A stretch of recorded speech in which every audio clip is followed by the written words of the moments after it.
Call Jersey Central, join the conversation online, and be a part of WCTC's real-time talk. Like 1450 WCTC on Facebook and follow us on Twitter at 1450 WCTC. Jersey Central with Bert Barron. Think we could listen to the radio or something? On the new Talk Radio 1450 WCTC. It is 8:09. It's hour number 3 of Jersey Central on the new Talk Radio 1450 WCTC, the voice of Central Jersey. Welcome back inside the Forge Jeweler Studios. I am Bert Barron. Great to have you here. We'll do our contest coming up in just a bit. Your chance to win the vouchers for Disney on Ice, which is coming to the Sun National Bank Center in Trenton next week. Your chance to win is coming up, and a whole bunch of really great need-to-know things that we'll share with you coming up. Well, you know how the drill is. You make the New Year's resolutions. A week goes by, maybe 2, maybe 3, and then it's kind of business as usual. So what are we doing wrong each year when it comes to our New Year's resolutions? My guest on the Jersey Central Newsmaker Hotline to maybe help us through with these resolutions. He's a lifestyle fitness coach. He's also a very sought-after speaker, an expert and author on bullying, and a former Kung Fu world champion. Man, let's welcome in Karl Romain to WCTC this morning. Hey, Karl, it's Bert Barron. How are you? Good morning, Bert. How are you? I'm good. I like the Kung Fu thing. That means you know a lot about discipline and structure and doing things the right way. So it's good to have you here. What do we do wrong every year, Karl? What's the mistakes that people make? Right, exactly. Yeah, exactly. That's one of it.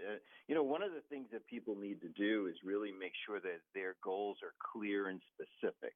The more specific, the more concrete your goal is, the more likely you are to actually achieve it. And if you know what the deadline is for achieving it, it makes it even easier. 45% of people set New Year's resolutions, but only 8% of people ever achieve them.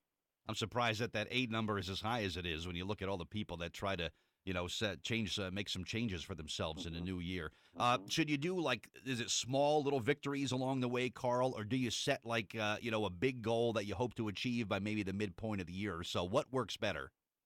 Well, actually, here's what I do with my clients. As a coach, I work with them on 15-day goals.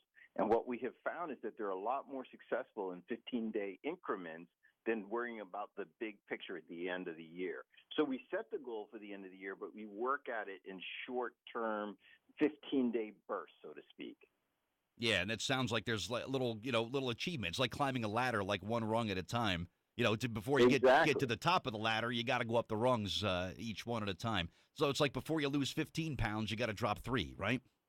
Absolutely. And that little accomplishment goes a long way in boosting your confidence and also in really keeping you motivated and excited as you work towards that bigger picture. Why do we fail so often, Karl? Why do so many people set out to do this and just kind of give up after a short period? So many people get distracted. They fall off. They miss a day or two. And one of the things that people need to remember, it's hard to be consistent. It really is. And if you have a friend that's supporting you, that'll go a long way to helping you be more consistent. But if you miss a day, start right away. Start the next day. Just start over again. It's never too late to start over again and ultimately achieve your goals. I mean, we've all got lives. We've all got distractions, you said, and there's going to be bumps along the way. But you know what? Just, pick yourself up and get back on track and get back on and focus on the goal again, right? It's that simple. It is that simple. It's important that you do that for yourself, because when you accomplish a goal, the discipline that you have in accomplishing that goal will transfer to other areas of your life, and thus helping you be more successful in many different ways. Somebody suggested to me that sometimes if you make a resolution with a friend or a family member, like, hey, let's both quit drinking or let's both lose some weight, it makes it a little bit easier when you have the buddy system going on, or is that not true? Oh, absolutely. I totally agree with that. We have found people who start our school, for instance, they come to our martial arts school and they're training with a friend. They're much more likely to be successful than somebody who's trying to go at it alone. So just having somebody else there to kind of motivate you and vice versa kind of helps out both people then. Absolutely. And, the final thing I'll share with you is really don't make a commitment to change. Make a commitment to transform. When you change, you can always go back. But when you transform, you create a new thing. It's like being a transformer, right? Yeah. So you're less likely to fail at your goal or go backwards in what you're trying to accomplish. So really commit yourself to transformation. I like that. And if you look at some of the newer generation, I guess, of resolutions, Karl, there's always the obvious ones about smoking and eating and losing weight and whatnot. How about, when in this technological age that we live in where everybody's got a screen in front of them, some people spend up to 11 hours a day either looking at a smartphone or a computer or a television. Even something like that, you can make a resolution to, do that less over the course of a day. That's kind of a new wave kind of revolution, right?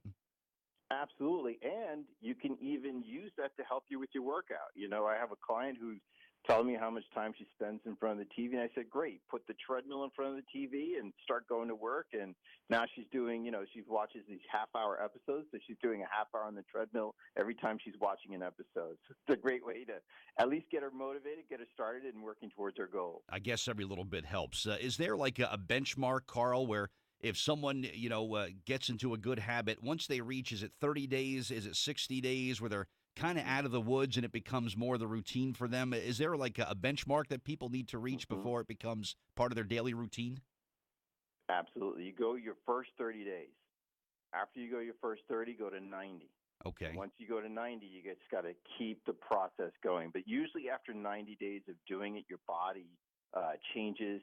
You see the results, and you can feel your progress, and that makes a huge difference for a lot of people. So get to the end of January 1st. I mean, really dig in, really focus on this and make it happen. Get through January, and then if you can make it to January. March, you're in real good shape. Is that what you're saying? March, you're in great shape. You're much more likely to complete your goal and achieve it by the end of the year. Absolutely. Very cool. Okay. And it's not like, I'm going to give up eating cookies and by the end of January, I'm going to look like Brad Pitt. It doesn't work that way, does it?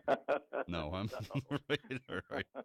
Where can someone reach out to you, Carl, about more information about all the things that you offer? Do you do Kung Fu and you do lessons and all that stuff? I do. I have Awesome. a martial arts school, edgewaterkungfu.com, and you can also check out my life coaching on daylighttraining.com. Cool. Good to talk to you, and hopefully we gave some people some inspiration to set those goals in the new year and stick with them and make some positive changes in their life, Carl. Thank you for your time this morning. Happy New Year to you, okay? Thank you. You too. Happy New Year. All right. Thanks a lot. All right. Carl Romain, my guest on Jersey.